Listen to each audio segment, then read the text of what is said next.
Hey guys, welcome, and I'm back with another reaction videos for you guys, man. And this one is called Origins of American Gun Culture. This is just something that uh, I saw and I thought I was interested in. Why so many videos? I'm on vacation, house cleaning, video watching. That's my vacation. Let's go ahead and YouTube and sim and see where the origins of the American culture came from. If you look at all the maps of the Spanish Empire you can find, you will notice that the Spaniards claimed far more land than they actually had, claims that were sometimes outright ridiculous, costly, and completely unenforceable. However, in North America, not only did they claim more than they actually had, but being that they were the first to colonize the American continents, one has to wonder why they failed at enforcing all their claims. Claims that stretched from Alabama to Minnesota to Alaska and even to Hawaii, over a total of what are today 27 US states. Guns and property is the short answer. The Spanish came to the New World to conquer existing societies, build new societies, and mold it all into their global empire. Unlike the Dutch, British, and French, who mainly had financial interests, the Spanish idea of empire had more in common with how the Romans built empires. They wished to export the Spanish way of life, assimilate conquered people into their society, and enforce a Spanish social structure upon their subjects. And part of Spanish colonial life was that the colonials were strictly forbidden from owning firearms. Colonial subjects didn't own firearms or even property, but were mostly day laborers on plantations and mining complexes owned by corporate interests like the Basque Guipuzcoan Trading Company. When Spain came to the New World, it encountered large native kingdoms such as the Aztecs, so Spain brought an army and conquered them. But when the Spaniards encountered nomadic native nations in places like Chile, Texas, Venezuela, and New Mexico, they ran into trouble. You can conquer Tenochtitlan, but how do you conquer a constantly moving group of peoples not dependent on one particular spot of land? The Spaniards encountered the same nomadic warfare that bested the Romans, Russians, and Chinese before them. And since they banned their citizens from owning firearms, the only way a semblance of security could be established was by an expensive military presence. In short, it was only safe to live where the Spanish crown stationed troops. Elsewhere, well, not so much. Caracas was burned down by a native warband when it was ungarrisoned by the Spanish army. The Spaniards fought an almost 300-year-long war with the Apaches, Zuma, and Mansu throughout northern Mexico, Texas, Nevada, and New Mexico. And unlike the wars we know from popular culture involving the Americans from much later, the Spaniards lost. Ranches were burnt to the ground, mines destroyed, and entire towns pillaged and burned. The Spanish army was hopelessly lost in this vast region, perfect for ambushes and hit-and-run attacks. Spanish settlers were barred from owning any firearms or form militias to defend themselves. Whatever expedition pushed further north and to the east didn't fare any better. So that's where the idea, well, not that's where the idea comes from, but to think about it is the same sort of ideas. The Spanish people were banning them from having guns because they probably were afraid of dissension by their own people due to wanting more goods and more power, capitalism, more money. So, no, you can't have guns. That way you can't rebel against us. Unfortunately, there were other people there, that hey, we don't want you here, you know what I mean? So if you're unarmed and you're not protected, we're going to just come and run you out. Interesting. Spanish expeditions sent to explore and settle Georgia, Alabama, and Mississippi just disappeared, and presumably because they were wiped out by the Cherokee. Then, in the 1600s, the Spaniards started executing Pueblo shamans for sorcery and witchcraft. The Pueblo, who were a settled people, rebelled and kicked the Spaniards out of Santa Fe and the Rio Grande Valley, restricting Spanish activity to southern Texas and California from then on. The Spanish colonial social order didn't allow for a successful settling of this area, as it was unequipped to conquer and assimilate nomadic natives or patrol the vast lands.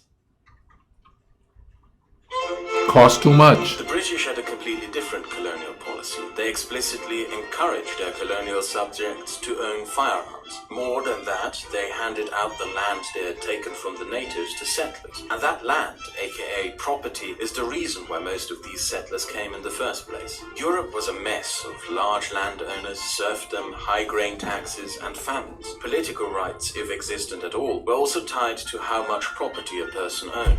See, that's what I'm thinking. Like, you know, the poor people in those places, how did they live? No rights. Wow.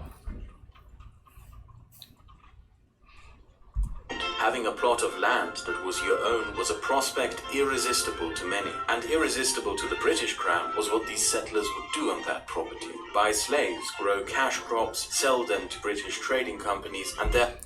So then they come here and then they turn around and do to other people or worse what the struggles that they were having. Of course, too, as usual, the people who traveled were probably rich people.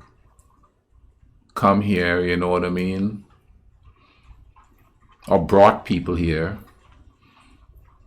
to work for them. When those people didn't work out because of diseases and stuff, then they went. So it's not the poor people that were coming here and then enslaving. They probably came here as workers too, more than likely, who probably, you know, became wealthy after finding, you know, gold and stuff like that. Thereby increased the wealth of the empire, and the British also allowed the means of defending that property. The settlers would be personally invested in their colonial property and thereby the colonial economy. The British would profit, not have to spend money on an expensive large standing army, could invest in a large navy to bully others, and the armed colonials would take care of the French, natives and Spaniards because they weren't just protecting the empire but their own property. The mistake the British made in the end was assuming that this colonial strategy wouldn't backfire. Oh, The man. colonial policy of handing out the land and permitting the ownership of guns for settlers is one the British practiced in every colony they settled, which is why all these countries have less constraining laws on private gun ownership to this day, except for those who in modern days introduced gun control laws. The United States, however, is different from the other colonies. Guns and the gun culture that developed became tied to property. The reason one owned a gun was to protect what was yours, or what you... And you could find that today because even on Facebook, you always hear people like, yeah, I got something for you if you come in my house. I got something for you. I got my Magnum in there. I'll blow a hole in you. So yeah, they have that whole mentality from back then. Oh, isn't it ironic? Because, I mean, guns aren't a big deal in England. You know, as much as America. Let me put it this way. And you would hear a lot of people from Europe or from England saying, oh, those were gun-loving Yankees and stuff like that. When the whole idea of every man owning a gun to protect his property. Now, this could be an interpretation because some people might say that's just one interpretation of it there. So, I don't know, comment down below.